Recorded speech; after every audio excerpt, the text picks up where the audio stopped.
I knew that it was going to be a lot of work, but I haven't really done all this kind of work before, so I didn't know what would all go into it, and it's been a really big project to undertake. Most people have different ideas when they think of urban renewal, and so we had to kind of talk through that. Okay, what are some examples of that in other cities and within Grand Island? And we kind of bounced ideas of what urban renewal meant to the group, and we felt like with the economic times that Grand Island is going through and the whole nation is going through, that a project like this would be something that would help not only the person that's going to live in this house, but the neighborhood. I like talking about it. I like the idea of it, the process that goes into changing an area of town and making things better. Well, they say that helping one person helps everyone, because if you make an impact on one person's life, it's important. And obviously we're making an impact on at least one person's life. I've talked with some people around in this neighborhood.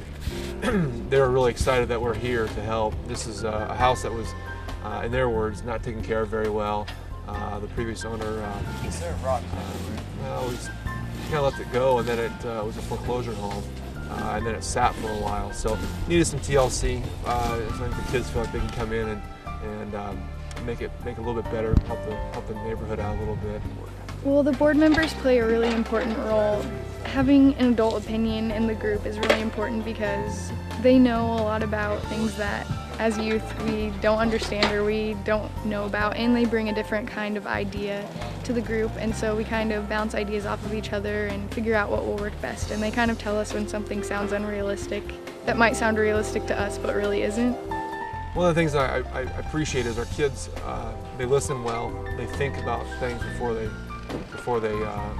speak, and they have a lot of character. They care about things, and they care about the people around them. These are Mayday baskets, and we're delivering them to the neighborhood for our Join Hands Day event. Are they liking it? I think so. They like them, and it's a good way to show appreciation for the neighborhood for letting us park in their neighborhood and do one of their houses in the neighborhood.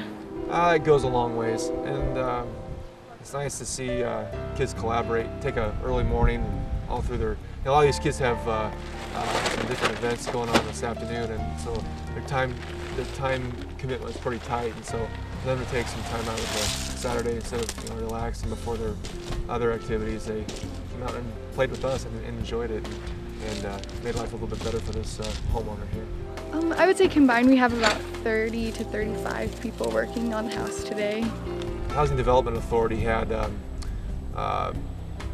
huge list of things that they thought the house needed, and then we were able to kind of pick and choose. Well, this is what we're able to do, this is what we can do, and then from there we kind of just had a big calling out. Okay, kids, would think through your parents' tools.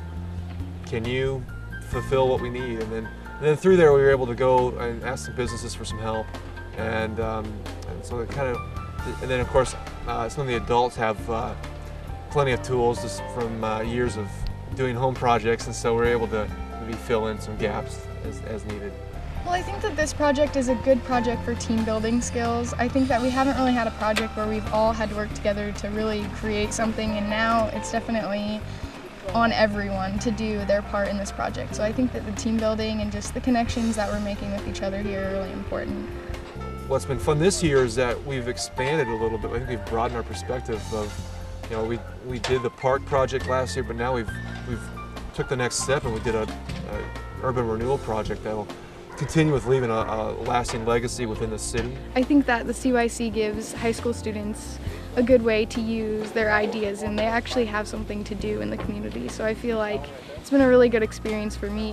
Added several bags of rock, and then added these two plants here. We took out some ones that were kind of rough looking, a little dead, and added these. And then on this other side we added a couple more of these. We added several loads of rock.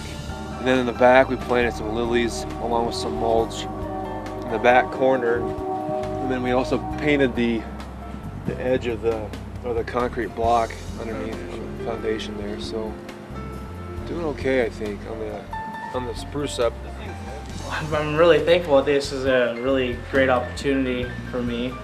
I'm really glad that the housing development helped me do this, because a lot of this house needed a lot of work. There's no question there, and I'm really glad everyone showed up to help, you know, paint the walls and everything they can do. Yeah, the community does care about the individual people, and the community will pull together to help one person. I'm really thankful. I hope, you know, that somewhere down the line when you need a little help, there will be someone there for you as well.